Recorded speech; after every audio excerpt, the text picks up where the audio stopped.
Hey leader, so do you want to know what is the one thing that is the most toxic to your team's culture?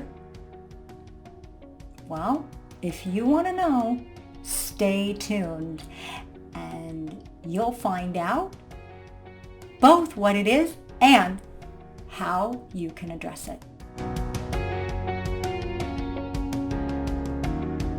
Well, you're still here, so you obviously want to know, well, what is that thing that is so toxic? And I would say that what that thing is your unwillingness to acknowledge and hold accountable the people in your team that have behaviors that derail the team. You know what I'm talking about.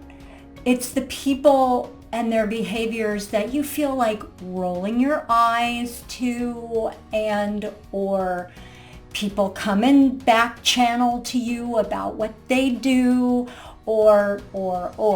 It's those, what I would say is those behaviors that slow the team down, the behaviors that people are tolerating.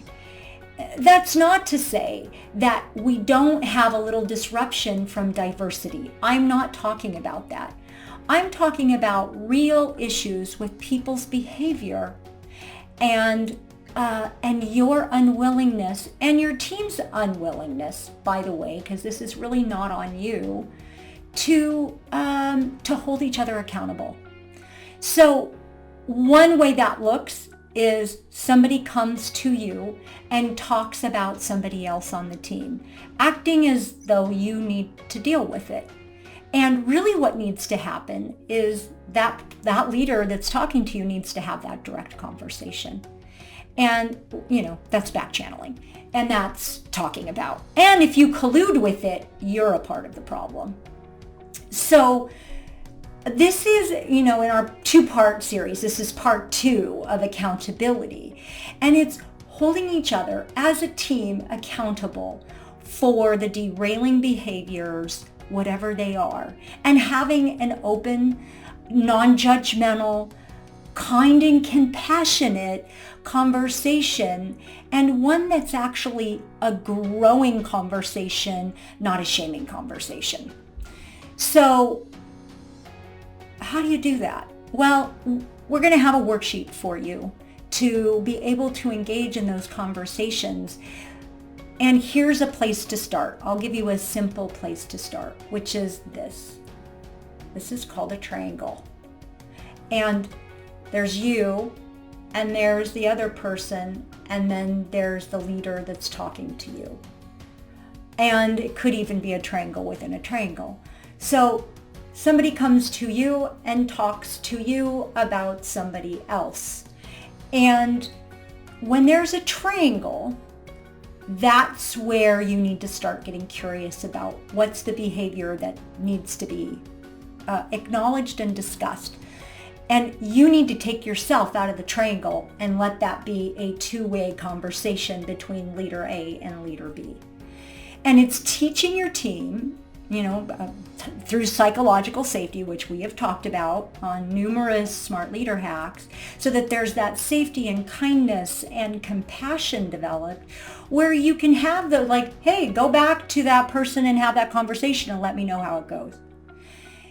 Because if there are behaviors that are not working within the team needs to be able to talk about them. And if there's a triangle involved, meaning they're involving you in it, you're really not the one to have the conversation. They are.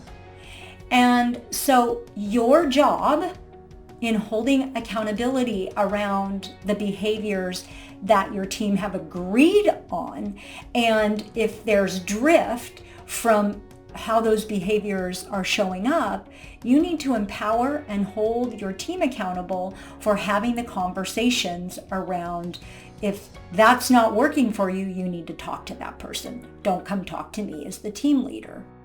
Do that work. The worksheet will help you do it, and it will help you recognize triangle, and how to both empower your people and empower your team to be what I like to call a self-cleaning oven.